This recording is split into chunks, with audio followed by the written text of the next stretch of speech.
उसको पूरा करने का काम मुद्रा योजना के माध्यम से हमने किया है।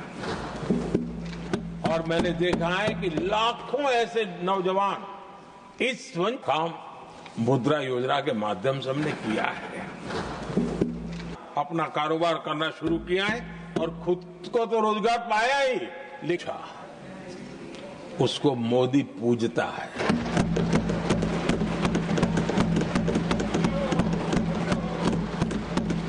गरीब, वंचित, उसकी का कल्याण, ये हमारी प्राथमिकता है। इस वर्ष के बजट में भी आप देखिए, लेदर इंडस्ट्री, फुटवेयर इंडस्ट्री, ऐसे अनेक छोटे दायरे के विषयों को हमने स्पर्श किया है। और इसका सबसे बड़ा लाभ गरीब और वंचित समुदाय के लोगों को मिलने वाला है, जो इस बजट पे घोषणा की। अब उदाहरण के रूप में टॉयज की बात करें, समाज के इस प्रकार के वर्ग के लोग ही टॉयज बनाने के काम में हैं। हमने उस पर ध्यान केंद्रित किया। बहुत सारे गरीब परिवारों को अनेक प्रकार की उसमें मदद दी गई और उसका परिणाम आज आया है कि टॉयज हम एक्सपोर्ट करने की आदत में फंसे हुए थे, आज इंपोर्ट करने की आदत में फंसे हुए थे। आज हमारे टॉय 3 गुना एक्सपोर्ट हो रहे हैं और जिसका फायदा समाज के एक बहुत ही नीचे के तबके में जीने वाले, मुसीबतों से गुजारा करने वाले समुदाय को मिल रहा है। आदरणीय सभापति जी, हमारे देश में एक बहुत बड़ा समुदाय है, मछुआरा समुदाय। इन मछुआरे साथियों के लिए हमने एक अलग मिनिस्ट्री तो बनाई, लेकिन जो बेनिफिट किसान क्रेडिट में किसानों को मिलता था, हमने वो किसान क्रेडिट कार्ड के सारे बेनिफिट हमारे मछुआरे भाई बहनों को भी दिए, ये सुविधा दी।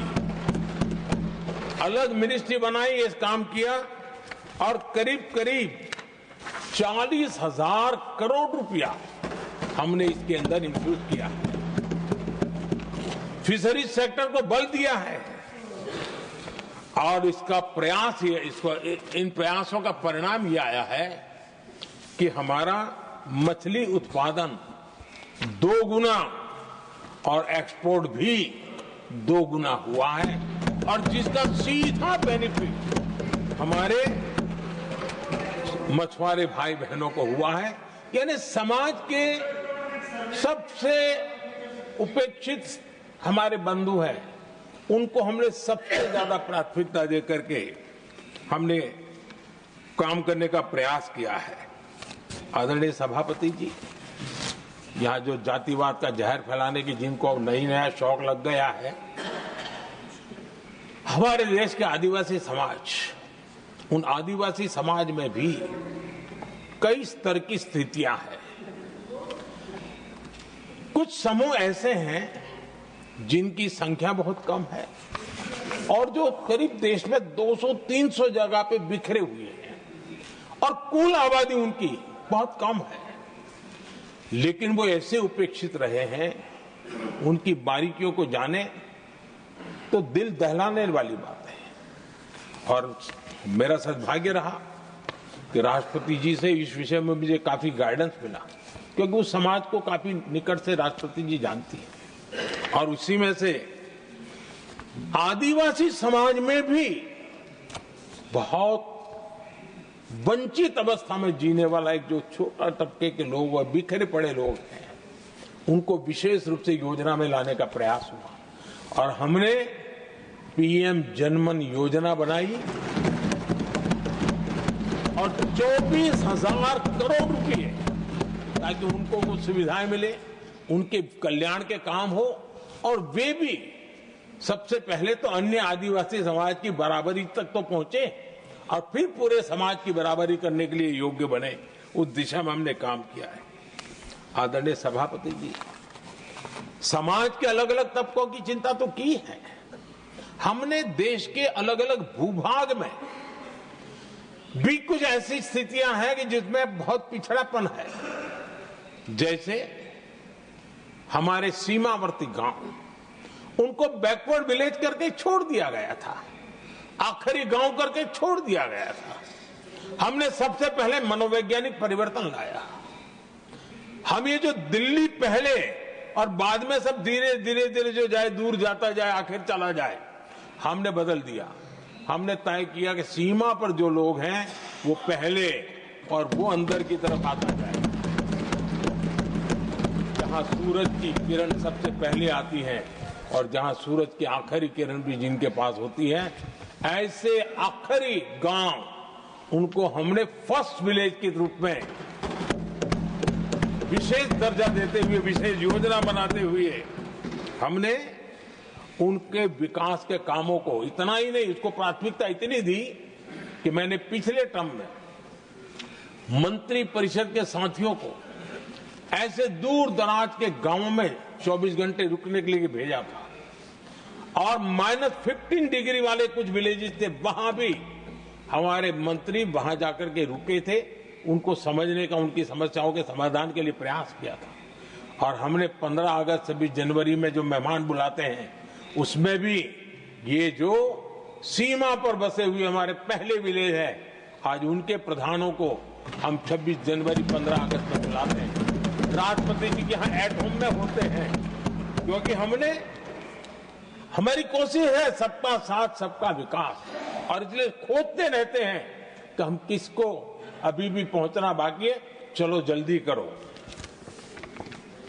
आदरणीय सभापति जी, वाइब्रेंट विलेज की योजना देश की सुरक्षा के लिए भी बहुत उपयोगी हो रही है, बहुत महत्वपूर्ण हो रही है, और हम उसको भी बल दे रहे हैं। आदरणीय सभापति जी, राष्ट्रपति जी ने गणतंत्र के 75 वर्ष के मौके पर संविधान निर्माताओं से प्रेरणा लेने का भी आग्रह अपने अभिभाषण में किया है। मैं आज बड़े संतोष के साथ कह सकता हूं कि हमारे संविधान निर्माताओं की जो भावना थी, उसी का आदर करते हुए, उसी से प्रेरणा लेते हुए हम आज आगे बढ़ रहे हैं। कुछ लोगों को लगता होगा ये यूसीसी क्या लाए हैं, लेकिन जो संविधान सभा की डिबेट पढ़ेंगे उनको पता चलेगा कि हम उस भावना का यहां लाने का प्रयास कर रहे हैं। कुछ लोगों की राजनीति आड़े आती होगी, लेकिन हम संविधान निर्माताओं की भावना को जीते हैं ना, तब जाकर के ये साहस करते हैं और कमिटमेंट के साथ पूरा करने का प्रयास करते हैं। आदरणीय सभापति जी, संविधान निर्माताओं का आदर करना चाहिए था। संविधान निर्माताओं के एक एक बात से प्रेरणा लेने की थी, लेकिन ये कांग्रेस है जिसने आजादी के तुरंत बाद ही संविधान निर्माताओं की भावनाओं की धज्जियां उड़ा दी थी। और ये दुख के साथ मुझे कहना पड़ रहा है। आप कल्पना कर सकते थे कि जब देश में चुनी हुई सरकार नहीं थी, एक स्टॉप गैप अरेंजमेंट था चुनाव तक का, वो स्टॉप गैप अरेंजमेंट में जो बैठे थे महाशय, उन्होंने संविधान में संशोधन कर दिया। आते ही चुनी हुई सरकार करती तो थोड़ा भी तो समझ आता था, लेकिन उतना भी इंतजाम नहीं किया। और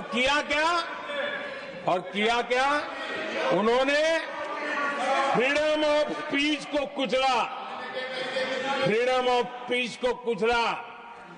अखबारों पर, प्रेस पर लगाम लगाई और डेमोक्रेट का टैग लगाकर घूमते रहे दुनिया में। देश के डेमोक्रेसी का महत्वपूर्ण स्तंभ, उसको कुचलने का काम हुआ। और ये संविधान की भावना का पूरी तरह अनादर था। आदरणीय सभापति जी, देश की पहली सरकार थी, नेहरू जी प्रधानमंत्री थे और मुंबई में जब नेहरू जी प्रधानमंत्री थे तब मुंबई में मजदूरों की एक हड़ताल हुई। उसमें मशहूर गीतकार मजरूह सुल्तानपुरी जी ने एक गीत गाया था, कॉमनवेल्थ का दास है। ये कविता उन्होंने गाई थी। कविता गाने मात्र के गुणे में नेहरू जी ने देश के एक महान कवि को जेल में ठूस दिया।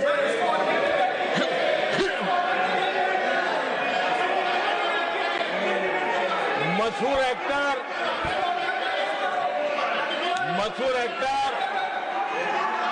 बलराज साहनी जी सिर्फ एक जुलूस में शामिल हुए थे, आंदोलन करने वालों के जुलूस में शामिल हुए थे, इसलिए बलराज साहनी जी को जेल में बंद कर दिया गया। आदरणीय सभापति जी, लता मंगेशकर जी के भाई हृदयनाथ मंगेशकर जी ने वीर सावरकर पर एक कविता स्वरबद्ध करके आकाशवाणी पर प्रस्तुत करने का योजना बनाई।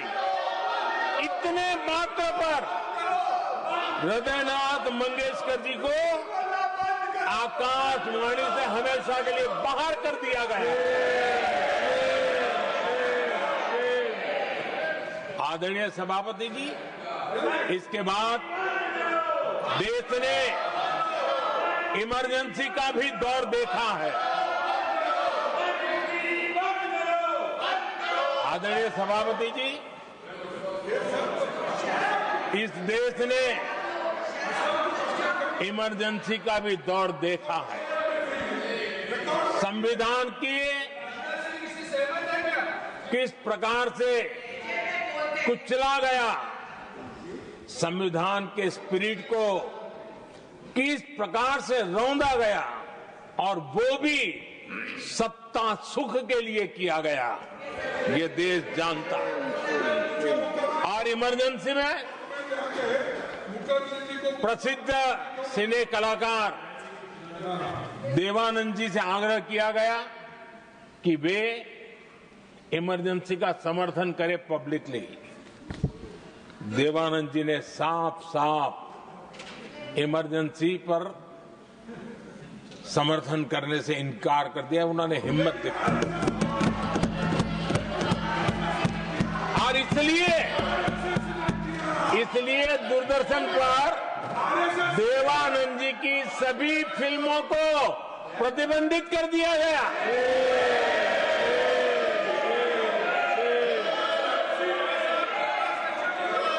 आदरणीय सभापति जी, ये संविधान की बातें करने वाले लोग, उन्होंने सालों से संविधान को अपने जेब में रखा है, उसी का एक परिणाम है।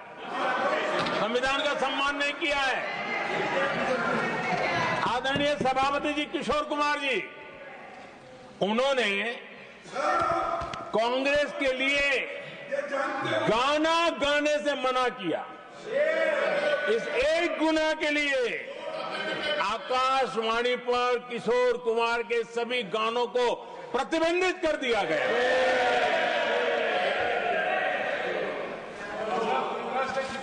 आदरणीय सभापति जी, मैं इमरजेंसी के उन दिनों को भूल नहीं सकता और शायद आज भी वो तस्वीरें मौजूद है। ये जो लोकतंत्र की बातें करते हैं, मानव गरिमा की बातें करते हैं और बड़े बड़े भाषण देने के लिए शौकीन लोग हैं, आपातकाल में जॉर्ज फर्नांडिस समेत देश के महानुभावों को हथकड़ियां पहनाई गई थी, जंजीरों से बांधा गया था। संसद के सदस्य, देश के गणमान्य नेता, उनको हथकड़ियां और जंजीरों से बांधा गया था। इनके मुंह में संविधान शब्द शोभा नहीं देता है।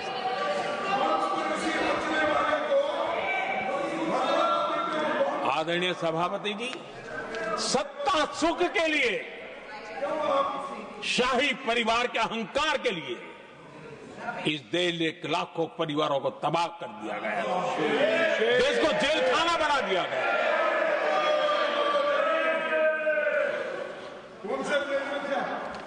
बहुत लंबा संघर्ष चला। ये अपने आप को बहुत बड़ा तीसमार मानने वालों को जनता जनार्दन की ताकत को स्वीकार करना पड़ा, घुटने टेकने पड़े और देश में जनता जनार्दन के सामर्थ्य से इमरजेंसी हटी। ये भारत के लोगों की रगों में जो लोकतंत्र है ना, उसी का परिणाम था।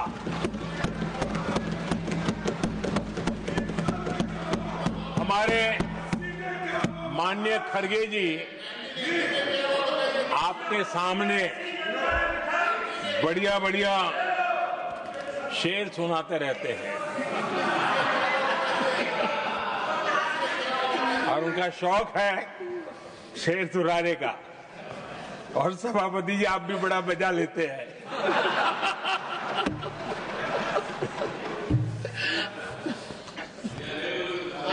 एक शेर मैंने भी कहीं पढ़ा था,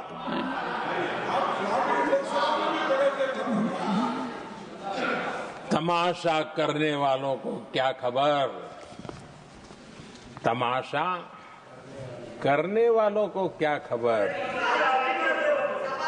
हमने कितने तूफानों को पार कर दिया जलाया है, हमने कितने तूफानों को पार कर दिया जलाया है। आदरणीय सभापति जी,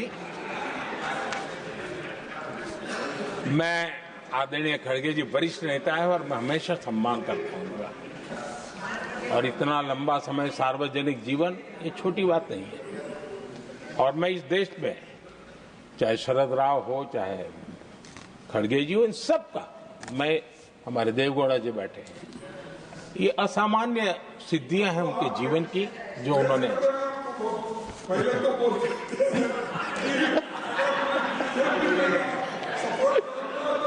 ऐसा है खड़गे जी, आपको आपके घर में तो ये बातें सुनने को नहीं मिलेगी, नहीं बता दूंगा।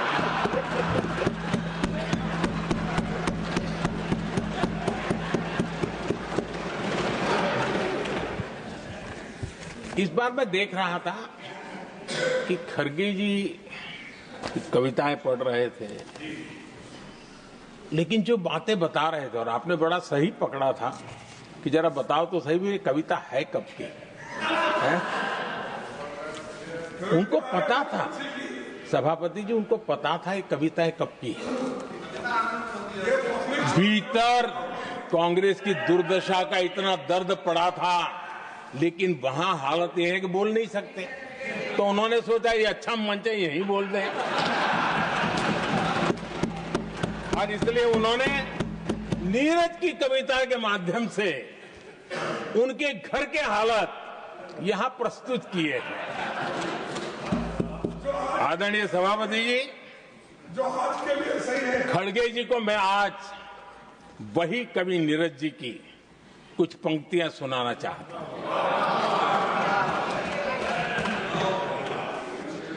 कांग्रेस सरकार का जो दौर था उस समय नीरज जी ने ये कविताएं लिखी थी, और उसमें उन्होंने कहा था, है बहुत अंधियारा, है बहुत अंधियारा, अब सूरज निकलना चाहिए, अब सूरज निकलना चाहिए, जिस तरह से भी हो ये मौसम बदलना चाहिए। जिस तरह से भी हो ये मौसम बदलना चाहिए। नीरज जी ने कांग्रेस के उस कालखंड में ये कविता कही। 1970 में जब कांग्रेस, अरे चारों तरफ कांग्रेस का राज चलता था, उस समय नीरज जी का एक और कविता संग्रह प्रकाशित हुआ था, फिर दीप जलेगा। हरिवंश जी तो अभ्यासु हैं तो उनको भली भांति पता है। उस समय उनका यह संग्रह प्रसिद्ध हुआ था, फिर दीप जलेगा। उसमें उन्होंने कहा था, और ये बड़ा महत्वपूर्ण है, नीरज जी ने उस समय कहा था, मेरे देश उदास न हो। नीरज जी ने अपनी कविता में कहा था, मेरे देश उदास न हो, फिर दीप जलेगा, तिमिर ढलेगा। और हमारा सद्भाग्य देखिए, हमारे प्रेरणा पुरुष अटल बिहारी वाजपेयी जी ने भी 40 साल पहले कहा था, सूरज निकलेगा, अंधेरा छटेगा, कमल खिलेगा।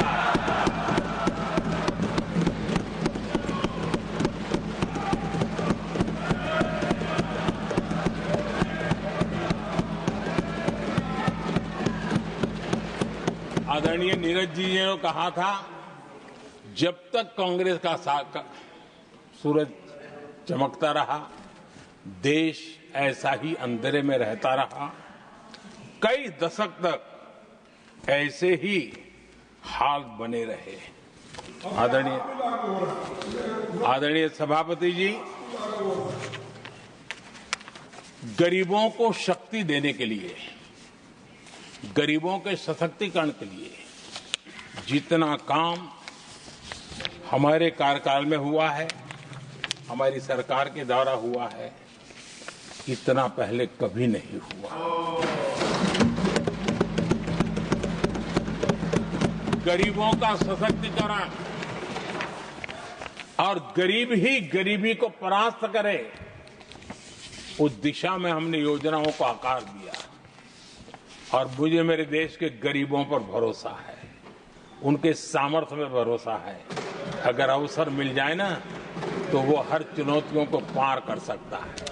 और गरीब ने करके दिखाया, योजनाओं का लाभ लेते हुए, अवसरों का फायदा उठाते हुए, सशक्तिकरण के माध्यम से 25 करोड़ गरीबी को परास्त करने में सफल हुए। 25 करोड़ लोगों को गरीबी से बाहर निकालना ये हमारे लिए गर्व का विषय है कि हमने एक बहुत बड़ा काम किया है। जो लोग गरीबी से निकले हैं, कठोर परिश्रम करके निकले हैं, सरकारी पर भरोसा करते हुए, योजनाओं को आधार बना करके, और आज गरीबी से निकलकर वो एक न्यू मिडिल क्लास हमारे देश में अर्जित हुआ है। आदरणीय सभापति जी, मेरी सरकार इस न्यू मिडिल क्लास और मिडिल क्लास के साथ डट करके खड़ी है और बहुत कमिटमेंट के साथ हम खड़े हैं। हमारी न्यू मिडिल क्लास और मिडिल क्लास की आकांक्षाएं आज देश के लिए गति देने वाली शक्ति है। हमारे देश की एक नई ऊर्जा है, देश की प्रगति का सबसे बड़ा आधार है। हम मिडिल क्लास के, न्यू मिडिल क्लास के सामर्थ्य को बढ़ाना चाहते हैं। हमने मिडिल क्लास के लिए एक बहुत बड़े हिस्से को टैक्स में इस बजट में 0 कर दिया है।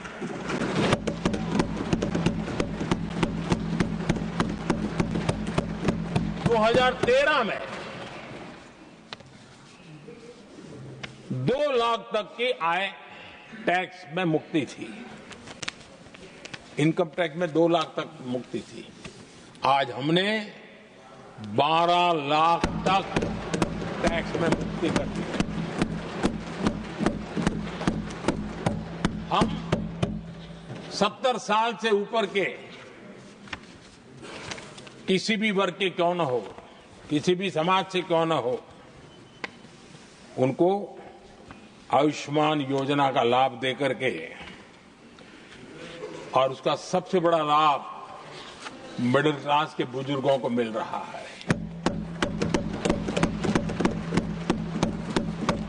आदरणीय सभापति जी, हमने देश में 4 करोड़ घर बनाकर हमारे देशवासियों को दिए, जिसमें से 1 करोड़ से ज्यादा घर शहरों में बने हैं।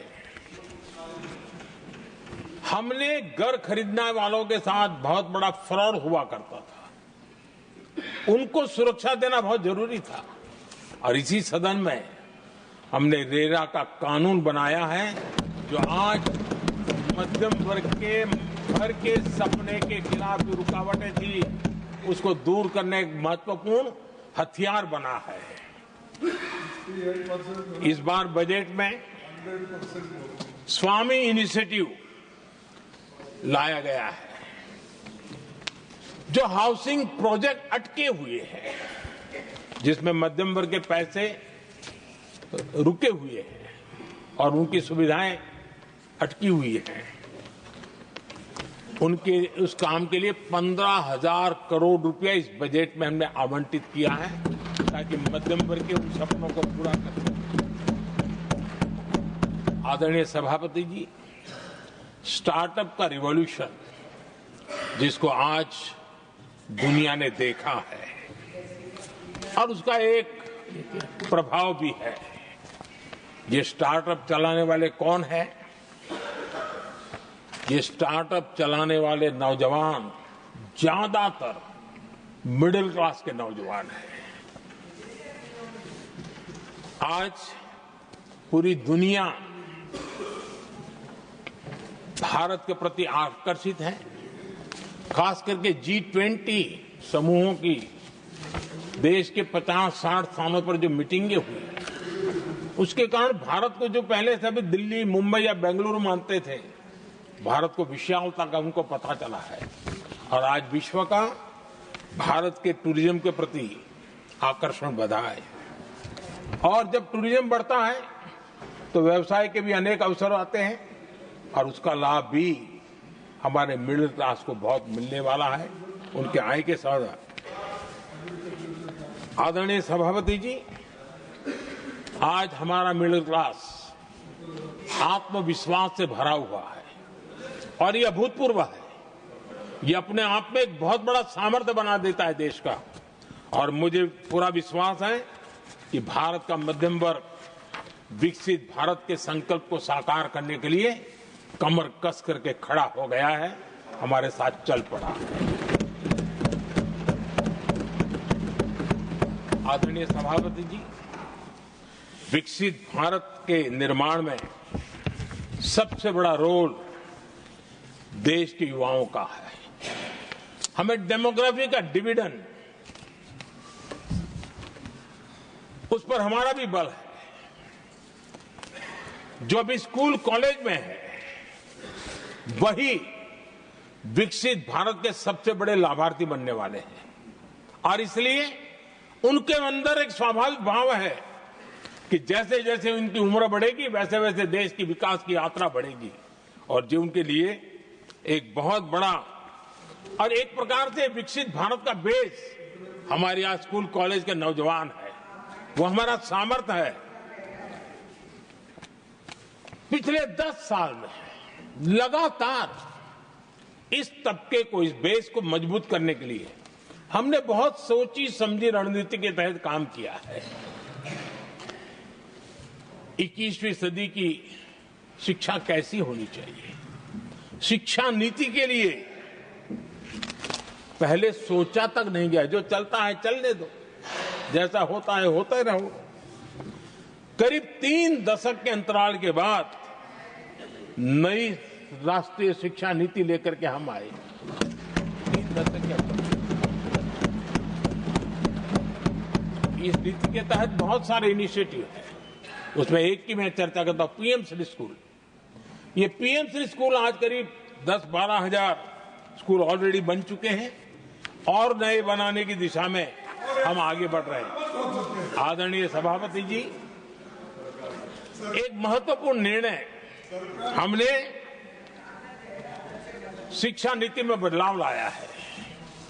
मातृभाषा में पढ़ाई और मातृभाषा में परीक्षा, इस पर हमने बल दिया है। देश आजाद हुआ, लेकिन ये कुछ गुलामी की मानसिकता कहीं कहीं जकड़ के रखा था ना, उसमें ये हमारी भाषा भी थी। हमारी मातृभाषा के साथ घोर अन्याय हुआ और गरीब का बच्चा, दलित का बच्चा, आदिवासी का बच्चा, वंचित का बच्चा वो इसलिए रुक जाए ताकि उसको लैंग्वेज नहीं आती है। ये उसके साथ घोर अन्याय था और सबका साथ सबका विकास का मंत्र मुझे चैन से सोने नहीं देता था। और इसमें मैंने कहा कि देश में मातृभाषा में शिक्षा, मातृभाषा में डॉक्टर बने, मातृभाषा में इंजीनियर बने। जिनको अंग्रेजी भाषा पढ़ने नसीब नहीं हुई, उनके सामर्थ्य को हम रोक नहीं सकते। हमने बहुत बड़ा बदलाव किया है और उसके कारण आज गरीब माँ का, विधवा माँ का भी बच्चा आज डॉक्टर इंजीनियर के सपने देखने लगा। आदिवासी युवाओं के लिए एकलव्य मॉडल स्कूलों का हमने विस्तार किया है। 10 साल पहले करीब 150 एकलव्य विद्यालय थे, आज 470 है, 470 हो गए। और अब हम 200 और ज्यादा एकलव्य स्कूल की दिशा में आगे बढ़ रहे हैं। आदरणीय सभापति जी, हमने सैनिक स्कूलों में भी बहुत बड़ा रिफॉर्म किया और सैनिक स्कूलों में हमने बेटियों को भी प्रवेश की व्यवस्था की। आप स्वयं सैनिक स्कूल के विद्यार्थी रहे, पहले बेटियों के लिए उसके दरवाजे बंद थे और आप भी जानते हैं कि सैनिक स्कूलों का महात्मा क्या होता है, उसका सामर्थ्य क्या होता है, जिसने आप जैसे व्यक्तियों को जन्म दिया है। अब वो अवसर मेरे देश की बेटियों को भी मिलेगा। हमने सैनिक स्कूल के दरवाजे खोल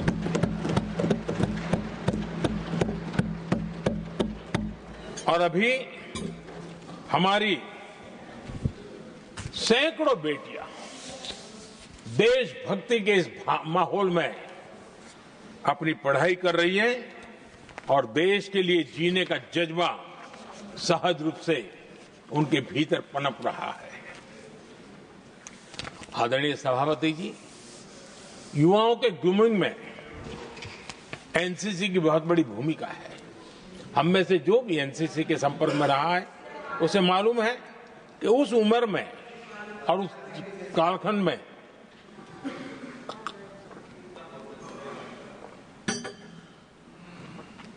एक बहुत सुनहरा अवसर होता है व्यक्ति के विकास में, सर्वांगीण विकास में। उसको एक एक्सपोजर मिलता है। बीते वर्षों में एनसीसी में अभूतपूर्व विस्तार हुआ है। हमने उसको भी जकड़ करके बैठ गए थे। 2014 तक एनसीसी में करीब 14 लाख कैडेट हुआ करते थे। आज वो संख्या 20 लाख पार कर गई।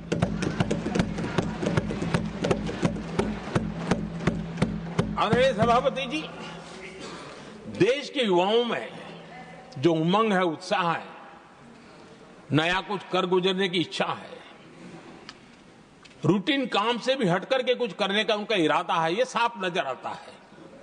जब मैंने स्वच्छ भारत अभियान चलाया, मैंने देखा है कि आज भी कई शहरों के नौजवानों की टोलियां अपने तरीके से, स्वयं प्रेरणा से स्वच्छता के अभियान को आगे बढ़ा रही है। कोई झुग्गी झोपड़ी में जाकर के शिक्षा के लिए काम कर रहे हैं, कई नौजवान कुछ न कुछ कर रहे हैं। इन सारी बातों को देख करके हमें लगा कि देश के युवाओं को एक अवसर मिलना चाहिए, संगठित रूप से प्रयास होना चाहिए और इसके लिए हमने माय भारत एक आंदोलन शुरू किया है। मेरा युवा भारत, माय भारत, आज करीब 1.5 करोड़ से ज्यादा युवाओं ने उसमें अपनी रजिस्ट्री करवाई है और देश के वर्तमान विषयों पर चर्चा करना, मंथन करना, समाज को जागरूक करना, सक्रियता से ये नौजवान अपनी प्रेरणा से कर रहे हैं। उनको स्पून फीडिंग की जरूरत नहीं पड़ रही है, वो अपने सामर्थ्य से अच्छी चीजों को हाथ लगा करके आगे बढ़ रहे हैं। आदरणीय सभापति जी, खेल का क्षेत्र स्पोर्ट्समैन स्पिरिट को जन्म देते हैं और जिस देश में स्पोर्ट जितना व्यापक होता है उस देश के अंदर वो स्पिरिट अपने आप पनपता है। खेल प्रतिभा को बल देने के लिए हमने अनेक आयामों पर काम शुरू किया है। खेल के लिए जो इंफ्रास्ट्रक्चर की जरूरत हो, उसके लिए जो फाइनेंशियल सपोर्ट की आवश्यकता हो, उसमें अभूतपूर्व हमने मदद की है ताकि देश के नौजवानों को एक अवसर मिले। Target Olympic podium scheme tops और खेलो इंडिया अभियान हमारे स्पोर्ट्स इकोसिस्टम को पूरी तरह ट्रांसफॉर्म करने की ताकत रखते हैं और हम अनुभव भी कर रहे हैं। पिछले दिनों 10 साल में जितने भी इंटरनेशनल स्पोर्ट्स इवेंट हुए हैं, भारत ने अपना झंडा गाड़ दिया, भारत ने अपना सामर्थ्य दिखा दिया है, भारत के नौजवानों ने अपना लोहा बनवा लिया है और उसमें हमारी बेटियां भी उतना ही दमखम के साथ दुनिया के सामने भारत की ताकत का प्रदर्शन कर रही है। आदरणीय सभापति जी, किसी भी देश को विकासशील से विकसित की जो यात्रा होती है उसमें जन कल्याण के कामों का अपना महत्व है, लोक कल्याण के कामों का अपना महत्व है, लेकिन इंफ्रास्ट्रक्चर एक बहुत बड़ा कारण होता है, बहुत बड़ी ताकत होता है और विकासशील से विकसित की यात्रा इंफ्रास्ट्रक्चर से गुजरती है और हमने इंफ्रास्ट्रक्चर का महत्व को समझा है और हमने इस पर बल दिया है। और जब इंफ्रास्ट्रक्चर की बात होती है तो ये भी जरूरी है कि वो समय सर पूरे हो, जिसकी हम कल्पना करें, योजना करें, आवश्यकता समझे, लेकिन लटके रहे तो उसका फायदा नहीं मिलता है, उससे टैक्स पेयर का पैसा भी बर्बाद होता है और देश उस लाभ से वंचित रह जाता है, अनेक सालों तक इंतजार करता है, उसका बहुत बड़ा भारी नुकसान होता है जिसको शब्दों में गिना नहीं जा सकता है। कांग्रेस के कालखंड में अटकाना, भटकाना, लटकाना ये उनका कल्चर बन गया था और उसके कारण ये और राजनीति का हिस्सा था। किस प्रोजेक्ट को करने देना, नहीं करने देना, उसमें राजनीतिक तराजू रहता था। सबका साथ सबका विकास का मंत्र नहीं होता था। एक भी नहीं होना। इस कांग्रेस कल्चर से मुक्ति पाने के लिए हमने एक प्रगति नाम की व्यवस्था बनाई और नियमित रूप से मैं स्वयं इस प्रगति प्लेटफॉर्म के माध्यम से इंफ्रास्ट्रक्चर का प्रोजेक्ट्स का डिटेल मॉनिटरिंग करता हूं। कभी ड्रोन से भी उस एरिया की वीडियोग्राफी और लाइव इंटरेक्शन करता हूं, काफी मैं उसमें इन्वॉल्व रहता हूं। करीब 19 लाख करोड़ रुपए के ऐसे जो प्रोजेक्ट अटके पड़े हुए थे किसी न किसी कारण से, राज्य और केंद्र का कोऑर्डिनेशन नहीं होगा, एक डिपार्टमेंट का दूसरे डिपार्टमेंट से कोऑर्डिनेशन नहीं होगा, फाइलों में कहीं लटका पड़ा होगा, इन सारी चीजों का रिव्यू करता हूं और ऑक्सफोर्ड यूनिवर्सिटी ने उस पर अध्ययन किया इस प्रगति के हमारे इनिशिएटिव पर और बहुत बड़ा उसने अच्छा रिपोर्ट दिया है और उसमें उसने एक बहुत बड़ा सुझाव दिया है। उसने कहा प्रगति के इनिशिएटिव के बारे में कहा है, उन्होंने कहा प्रगति के अनुभवों से सीखते हुए अन्य विकासशील देशों के पास भी इंफ्रास्ट्रक्चर के विकास में क्रांति लाने का एक मूल्यवान अवसर है। ये प्रगति को सभी डेवलपिंग कंट्रीज के लिए उन्होंने ये सुझाव दिया। पहले काम कैसे होते थे, मैं तथ्यों के साथ कुछ उदाहरण देना चाहता हूं ताकि पता चले कि कैसे देश को नुकसान किया गया है। मैं ये नहीं कह रहा हूं हर एक ही व्यक्ति ने जानबूझ के किया होगा, लेकिन कल्चर डेवलप हो गया और उसका परिणाम हुआ। अब देखिए उत्तर प्रदेश में हम एग्रीकल्चर, किसान, भाषण तो बहुत बढ़िया दे देते हैं, अच्छा लगता है।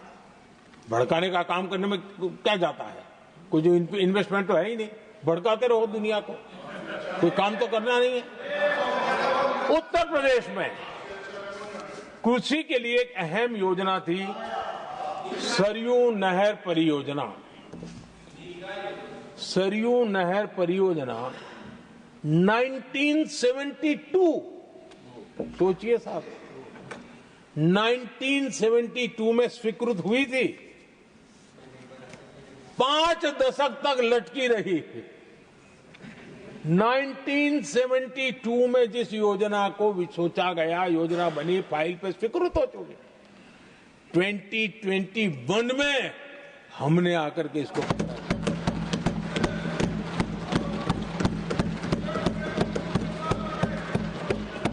आदरणीय सभापति जी, जम्मू कश्मीर की Udhampur Srinagar Baramulla rail line, Udhampur Srinagar Baramulla rail line in 1994 में स्वीकृत हुई थी। 1994 में ये रेल लाइन भी बरसों तक लटकी रही। 3 दशक बाद आखिरकार हमने 2025 में इसे पूरा किया।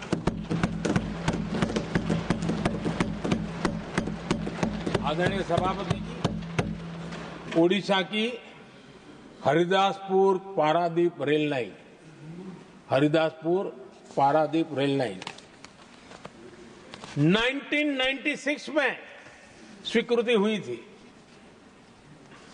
ये भी बरसों तक अटकी रही और ये भी 2019 में हमारे कार्यकाल में पूरी हुई। आदरणीय सभापति जी, असम का बोगीबिल ब्रिज 1998 में स्वीकृत हुआ था, ये भी हमारी सरकार ने 2018 में पूरा किया। और मैं ऐसे आपको सैकड़ों उदाहरण दे सकता हूं। अटकाना, लटकाना, भटकाना, ये कल्चर कितने देश को बर्बाद किया है, सैकड़ों उदाहरण दे सकता हूं। आप कल्पना कर सकते हैं, कांग्रेस ने अपने कार्यकाल में देश के लिए, देश जिसके लिए हकदार था, जो होने की संभावनाएं भी थी, इस प्रगति का न करते हुए कितनी बर्बादी की है, इसका आप अंदाज लगा सकते हैं। इंफ्रास्ट्रक्चर प्रोजेक्ट्स में सही प्लानिंग और समय सही एग्जीक्यूशन, इसके लिए पीएम गति शक्ति नेशनल मास्टर प्लान बनाया है। पीएम गति शक्ति में जो लोग डिजिटल वर्ल्ड में इंटरेस्टेड हैं, उनके लिए जरूरी है समझना, और मैं तो चाहूंगा इसको राज्यों ने भी उपयोग करना चाहिए। पीएम गति शक्ति प्लेटफॉर्म में 1600 डेटा लेयर्स हैं हमारे देश के अलग अलग कामों के, और निर्णय प्रक्रिया को तेज करते हैं, सरल करते हैं, और उसको लागू करने में भी बहुत तेजी से उसको लागू किया जा सकता है। तो आज गति शक्ति प्लेटफॉर्म अपने आप में एक बहुत बड़ा इंफ्रास्ट्रक्चर के काम को गति देने वाला आधार बन गया है। आदरणीय सभापति जी,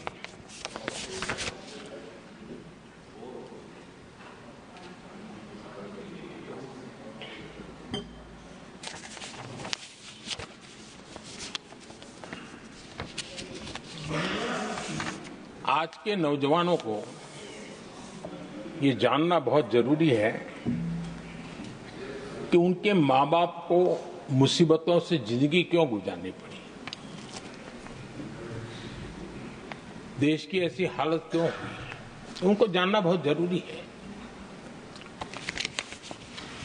अगर बीते दशक में डिजिटल इंडिया के लिए हम प्रोएक्टिव न होते, हम कदम न उठाते, तो आज जैसी सुविधाएं लेने में हमें कई साल इंतजार करना पड़ता। ये हमारे प्रोएक्टिव डिसीजन और प्रोएक्टिव एक्शन का परिणाम है कि आज हम समय के साथ या कहीं समय से आगे चल रहे हैं। आज देश में 5G टेक्नोलॉजी दुनिया में सबसे तेज गति से हमारे देश में बढ़ा है। आदरणीय सभापति जी, मैं अतीत के अनुभवों से कह रहा हूं, कंप्यूटर हो, मोबाइल फोन हो, एटीएम हो, ऐसी कई टेक्नोलॉजी दुनिया के कई देशों में हमारे से बहुत पहले पहुंच चुकी थी, लेकिन भारत में आते आते दशकों बीत गए तब जाकर के पहुंचा। अगर मैं हेल्थ की बात करूं, बीमारी की बात करूं, टीकाकरण की बात करूं, जैसे चेचक, बीसीजी का टीका, जब हम गुलाम थे तब दुनिया में वो टीकाकरण हो रहा था, कुछ देशों में हो चुका था, लेकिन भारत में ये दशकों बाद आया। पोलियो की वैक्सीन हमने दशकों तक इंतजार करना पड़ा, दुनिया आगे बढ़ चुकी थी, हम पीछे रह गए थे। कारण यह था कांग्रेस ने देश की व्यवस्था को ऐसे जकड़ करके रखा था। उनको लगता था सारा ज्ञान सरकार में जो बैठे हैं उन्हीं को है, वही सब कर लेंगे, और उसी का एक परिणाम था लाइसेंस परमिट राज। मैं देश के नौजवानों को कहूंगा, लाइसेंस परमिट राज का कितना जुल्म था, देश विकास नहीं कर सकता था, और लाइसेंस परमिट राज यही कांग्रेस की पहचान बन गई थी। आदरणीय सभापति जी, कंप्यूटर का जब शुरुआती दौर था तो कंप्यूटर को इंपोर्ट करना चाहता है तो उसके लिए लाइसेंस लेना होता था कंप्यूटर लाने के लिए, और कंप्यूटर लाने के लाइसेंस पाने में भी सालों लग जाते थे। आदरणीय सभापति जी, वो दिन थे मकान बनाने के लिए सीमेंट चाहिए तो सीमेंट के लिए भी परमिशन लेना पड़ता था मकान बनाने के। इतना ही नहीं सभापति जी, शादी ब्याह में अगर चीनी की जरूरत हो, चीनी चाय पिलानी हो, तो भी लाइसेंस लेना पड़ता था। मेरे देश के नौजवानों को पता होना, और मैं आजाद भारत की बात कर रहा हूं, मैं अंग्रेजों के कालखंड की बात नहीं कर रहा हूं, कांग्रेस के कालखंड की बात कर रहा हूं। और कांग्रेस के एक पूर्व वित्त मंत्री जो अपने आप को बहुत ज्ञानी मानते हैं, उन्होंने माना था कि लाइसेंस परमिट के बिना कोई काम होते नहीं है, सारे काम लाइसेंस परमिट के रास्ते से ही गुजरते हैं। और उन्होंने ये भी कहा था कि लाइसेंस परमिट बिना रिश्वत को नहीं होता है। मैं कांग्रेस के वित्त मंत्री ने जो कहा वो कह रहा हूं, बिना रिश्वत को नहीं होता है। अब कोई बहुत आसानी से समझ सकता है, उस जमाने में रिश्वत मतलब हाथ की सफाई कौन करता था भाई, ये कौन पंजा था, वो पैसा कहां जाता था, देश का नौजवान भली भांति समझ सकता है। यही इस सदन में कांग्रेस के एक माननीय सदस्य हैं, मौजूद है, जिनके पिताजी के पास खुद के पैसे थे, किसी से लेना नहीं था, और कार खरीदना चाहते थे। यहां मौजूद एक एमपी है कांग्रेस के, उनके पिताजी खुद के पैसे से कार खरीदना चाहते थे। 15 साल तक उनको कार के लिए इंतजार करना पड़ा था कांग्रेस के राज में।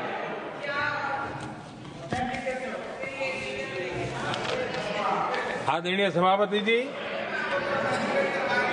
हम सब जानते हैं, स्कूटर लेना हो तो बुकिंग करवा के पैसा देना, 8-8, 10-10 साल एक स्कूटर खरीदने में लग जाता था।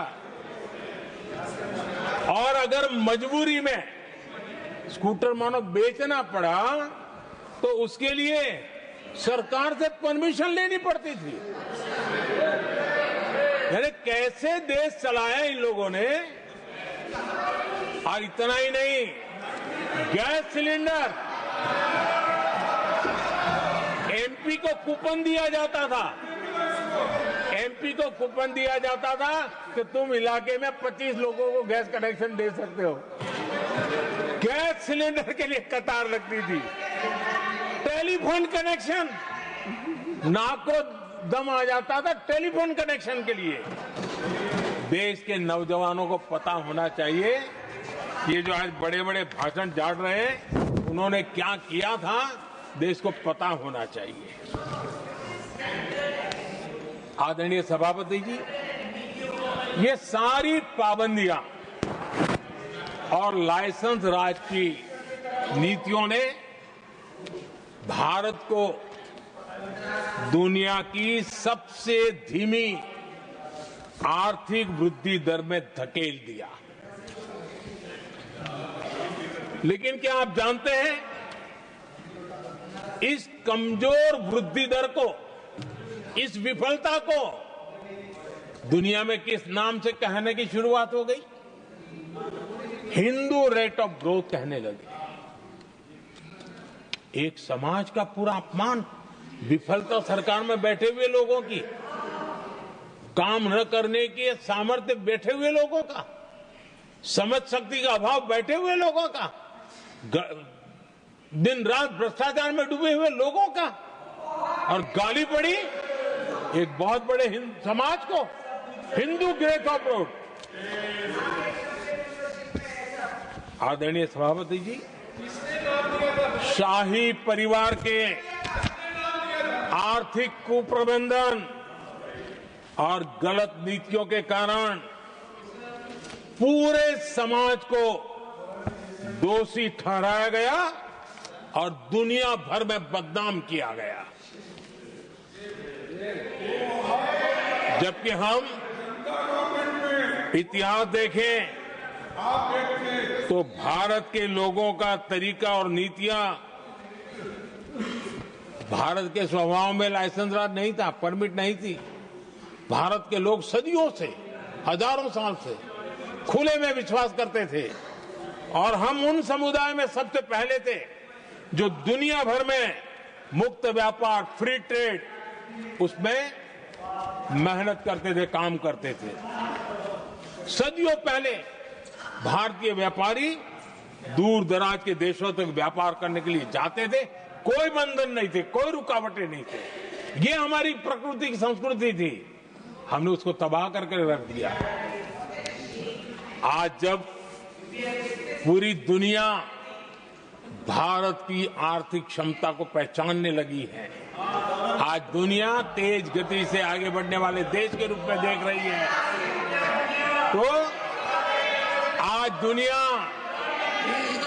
भारत रेट ऑफ ग्रोथ दुनिया देख रही है और हर भारतीय को इसका गौरव है। और हम अपनी अर्थव्यवस्था का विस्तार कर रहे हैं।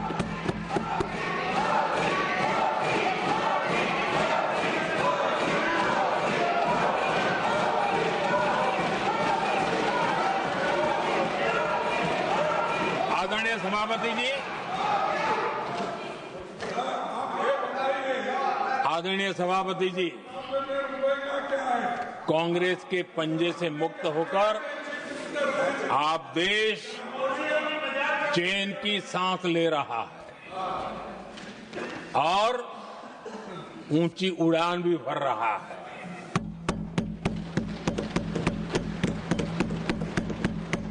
कांग्रेस के लाइसेंस राज और उसकी कुनीतियों से बाहर निकलकर हम मेक इन इंडिया को बढ़ावा दे रहे हैं। भारत में मैन्युफैक्चरिंग बढ़ाने के लिए हमने पीएलआई स्कीम शुरू की, एफडीआई से जुड़े रिफॉर्म्स किए। आज भारत दुनिया का दूसरा सबसे बड़ा मोबाइल प्रोडक्शन वाला देश बना है।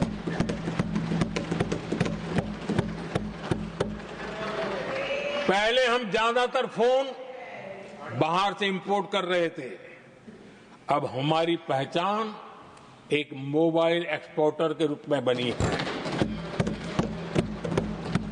आदरणीय सभापति जी, आज भारत की पहचान डिफेंस मैन्युफैक्चरिंग की बनी है।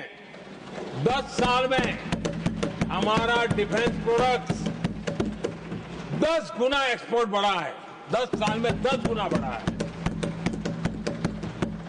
आदरणीय सभापति जी, भारत में सोलर मॉड्यूल मैन्युफैक्चरिंग भी 10 गुना बढ़ गए हैं। आज हमारा देश दुनिया का दूसरा सबसे बड़ा स्टील प्रोड्यूसर देश है। 10 सालों में हमारा मशीनरी और इलेक्ट्रॉनिक एक्सपोर्ट तेजी से आगे बढ़ा है। बीते 10 सालों में भारत का टॉयज एक्सपोर्ट 3 गुना से ज्यादा बढ़ गया है। इन्हीं 10 सालों में एग्रो केमिकल एक्सपोर्ट भी बढ़ा है। कोरोना के कालखंड में हमने 150 से ज्यादा देशों को वैक्सीन और दवाइयां सप्लाई की। मेड इन इंडिया, हमारे आयुष और हर्बल प्रोडक्ट का एक्सपोर्ट भी बहुत तेज गति से बढ़ा है और बढ़ रहा है। आदरणीय सभापति जी, खादी जो कांग्रेस ने की तो सबसे बड़ा एक काम करते रहे खादी के लिए, तो भी मुझे लगता है हाँ ये आजादी के आंदोलन के लोगों से कुछ प्रेरणा आगे बढ़ा रहे हैं, वो भी नहीं किया। खादी और विलेज इंडस्ट्री का टर्नओवर पहली बार 1.5 लाख करोड़ से ज्यादा हुआ। 10 साल में इसका प्रोडक्शन भी 4 गुना हुआ है।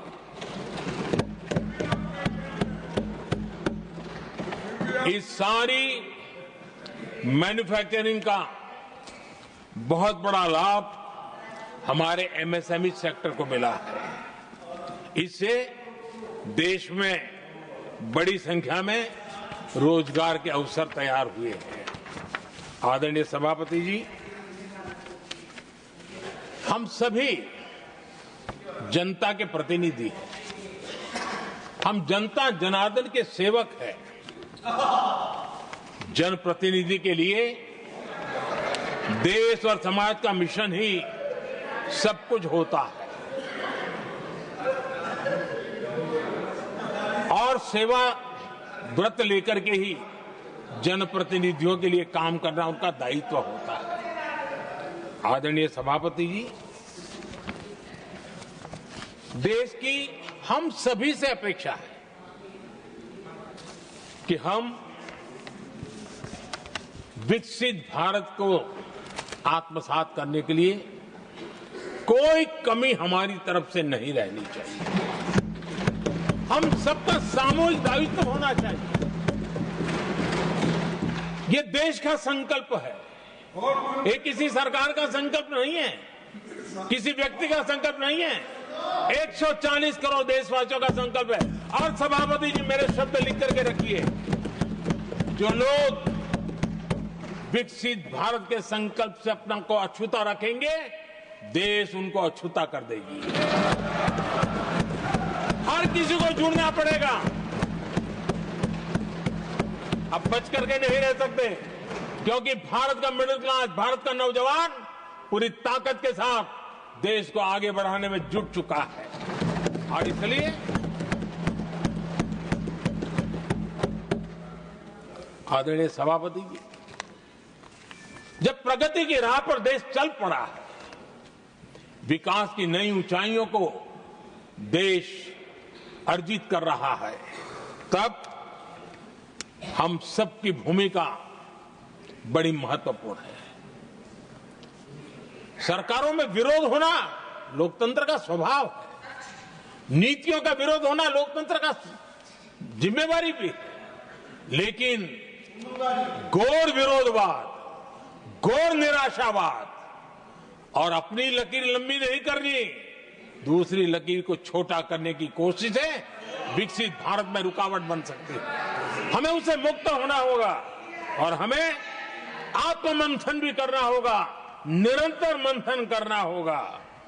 मुझे भरोसा है कि सदन में जो चर्चा हुई है उसमें से जो उत्तम चीजें हैं उसको लेकर के हम आगे बढ़ेंगे और हमारा मंथन जारी रहेगा। हमें निरंतर ऊर्जा राष्ट्रपति जी के उद्बोधन से मिलती रहेगी। एक बार फिर राष्ट्रपति जी का मैं हृदय से आभार व्यक्त करता हूं और सभी माननीय सांसदों का भी आभार व्यक्त करता हूं। बहुत बहुत धन्यवाद। I shall now put the amendments which have been moved to vote. Amendment numbers 1 to 4 by Sushri Sushmita Dev.